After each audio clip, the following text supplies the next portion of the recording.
Hello everyone, welcome back to my channel. I am Swati and we are discussing literary theories. In the previous video, we started with literary theory and we talked about what literary theory is and we talked about structuralism. I did tell you what structuralism is and we discussed a few important structuralists or few important theorists of structuralism. If you have not seen that video yet, it's important for you to watch it because it will help you understand what a literary theory exactly is, how they function, and because we have started talking about structuralism, so you'll get to know what structuralism is and how structuralists approach or how they function. So we discussed three major structuralists in the last video. If you have not seen it, make sure you click on the link above and watch that. In this video, we'll talk about the remaining structuralists. Now, they're very important and it's important for you to make your notes. Just write their names down. Make sure you know the important works that they have written and the concepts that they have given. So, as I just told you that we have discussed three of the major theorists in the last video, now we'll discuss the remaining major theorists. So the first critique or first theorist is Vladimir Propp. V-L-A-D-I-M-I-R, Vladimir Propp, P-R-O-P-P. And the guy was born in 1895 and he died in 1970. He was a Russian critic and he talked about basic structures found in folk tale. So he was the one who worked on folk tales and his most important work is by the name of Morphology of folk tales. Morphology of folk tales. In this Morphology of folk tales, he actually talked about the structure of a folk tale. He says that there are 31 narratants and 8 characters. That there are 31 narratants. Narratants are actually, he tried to come up with the basic idea, basic structure of any folk tale. He says that no matter what kind of folk tale is, this is going to be the basic structure of that tale. And he came up with 8 characters, and those 8 characters are hero, helper, villain, false hero, donor, dispatcher, princess, and princess's father. I'll repeat them for you. Hero, helper, villain, false hero, donor, dispatcher, princess, and princess's father.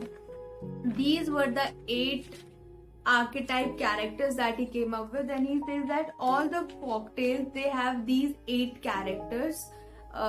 The folktale revolves around these characters. So this is what Vladimir Propp came up with in his work Morphology of Folktales.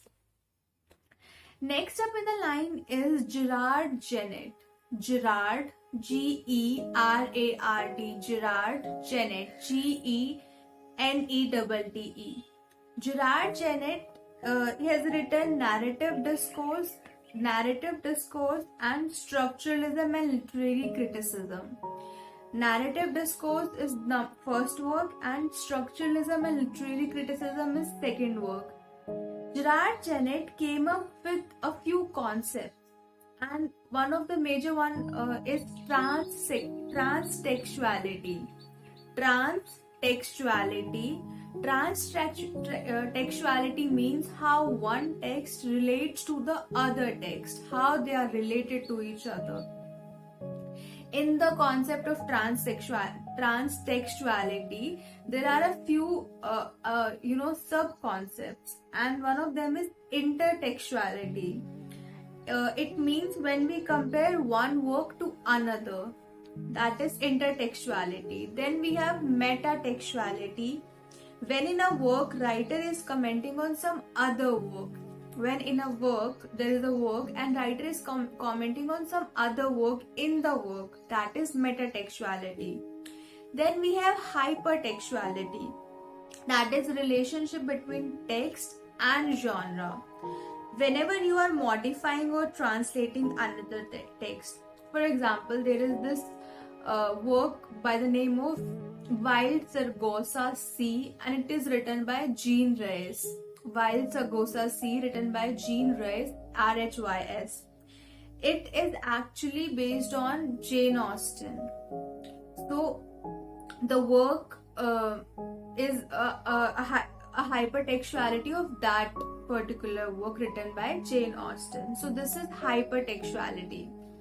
So these were the concepts given by Gerard. Genette. He has written works with name of narrative discourse and structuralism and literary criticism, and has given the concept of transtextuality.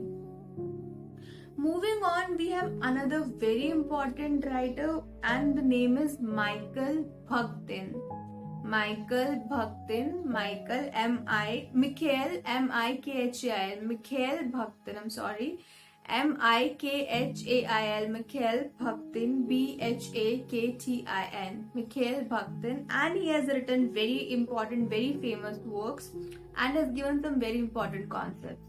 So let me just tell you his 5 most important works that you need to remember. And they are: number 1, Problem of Dostoevsky's Art. Problem of Dostoevsky's Art. Number 2, Rebel and His World. Rebel and His World. Dialogic Imagination is number 3. Number 4 is Discourse in the Novel. And number 5 is Speech, Genre and Other Late Essays. Speech, Genre and Other Late Essays. Let me repeat them. Problem of Dostoevsky's Art, Rebel and His World, Dialogic Imagination, Discourse in the Novel, Speech, Genre and Other Late Essays. Now, in these works, he gave a few very important concepts, and we'll discuss 4 of them now. You need to remember who gave which concept, because they ask you such questions. So the first question that Bhaktin gave is dialogism. Dialogism is actually in contrast to monologues. Monologues, as you know, are a speech given by one person, a long speech which portrays one's own mindset, one's own thoughts.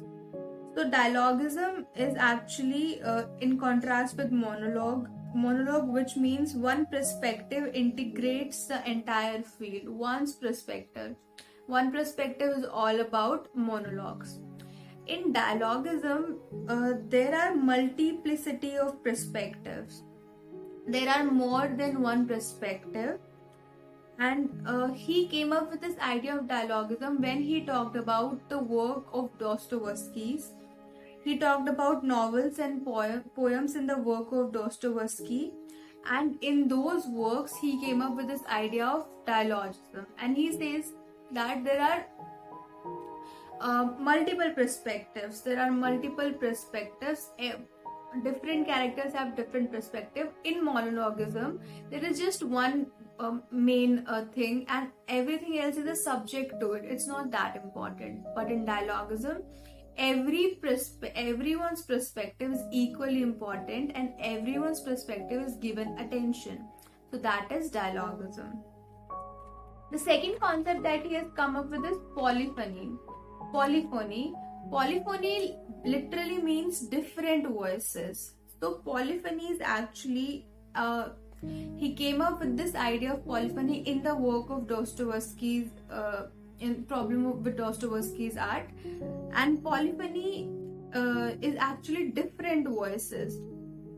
He says that there is not just one voice in one particular work, but multiple voices, and all the characters with different voices, they have their own realities.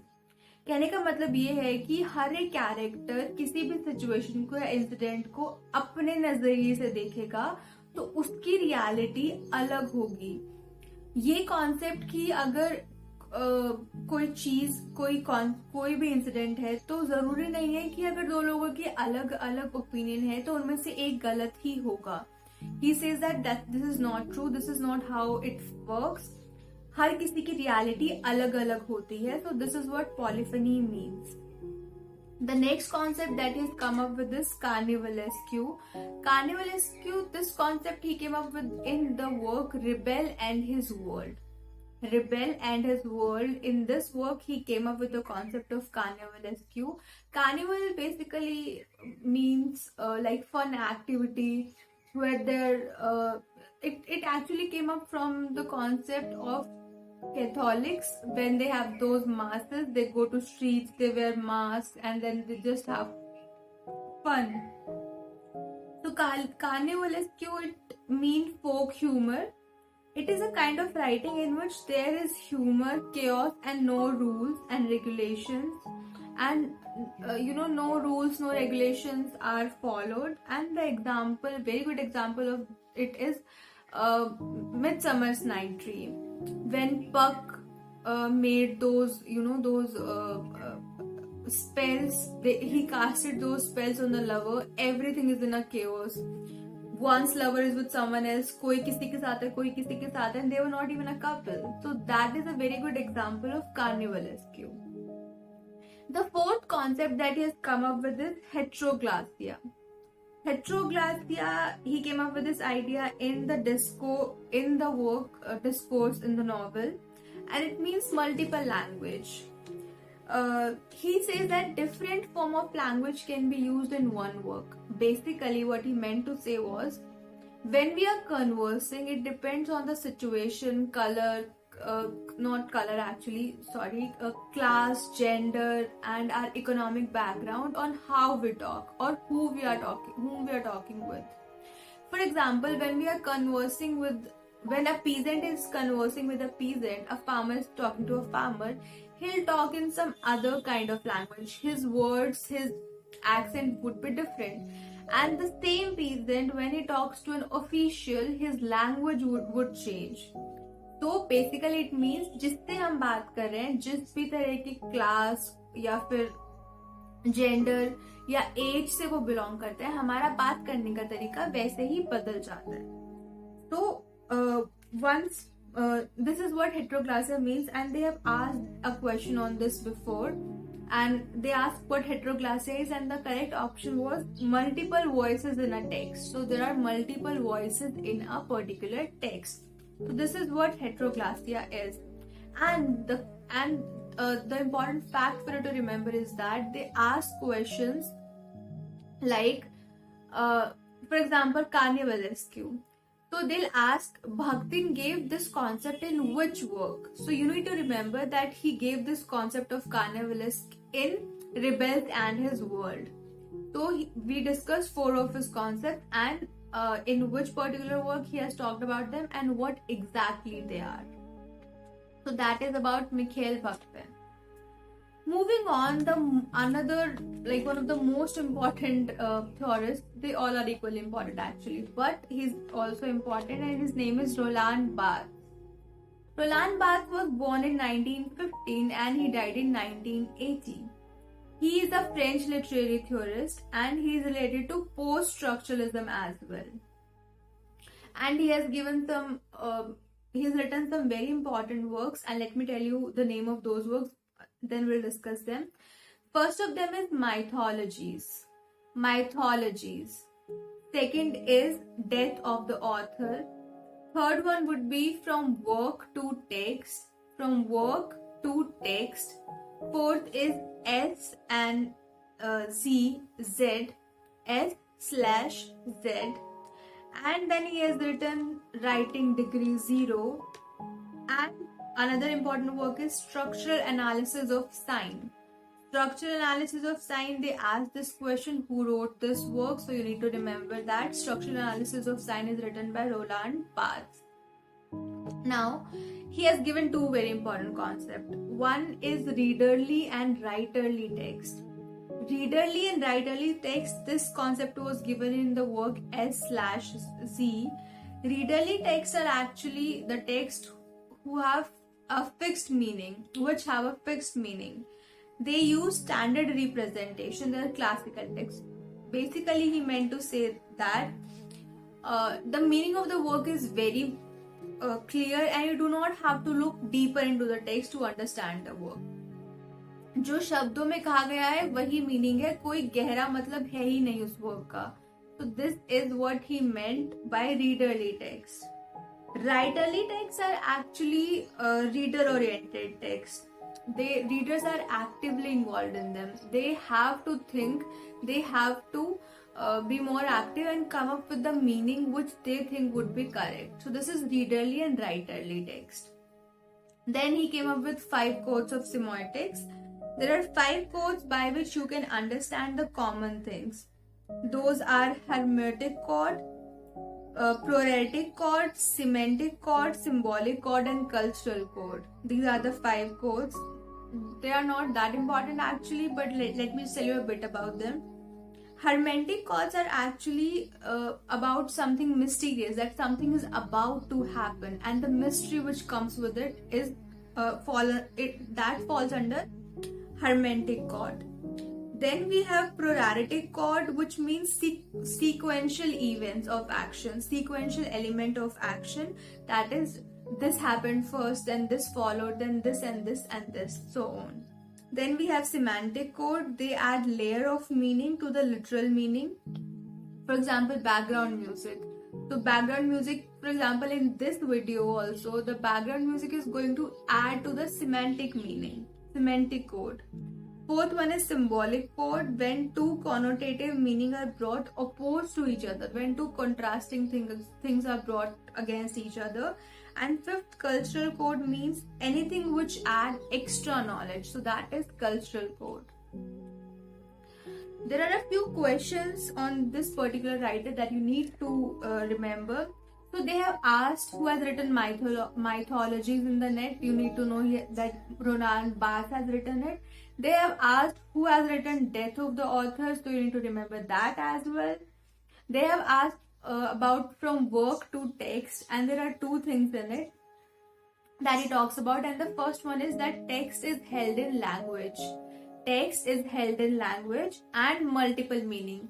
These 2 concepts are discussed in from work to text. And of course, I just told you that they have asked about structural analysis of sign and who has written it. So structural analysis of sign is written by Roland Barthes. So this was about Roland Barthes, and with this we are done with structuralism.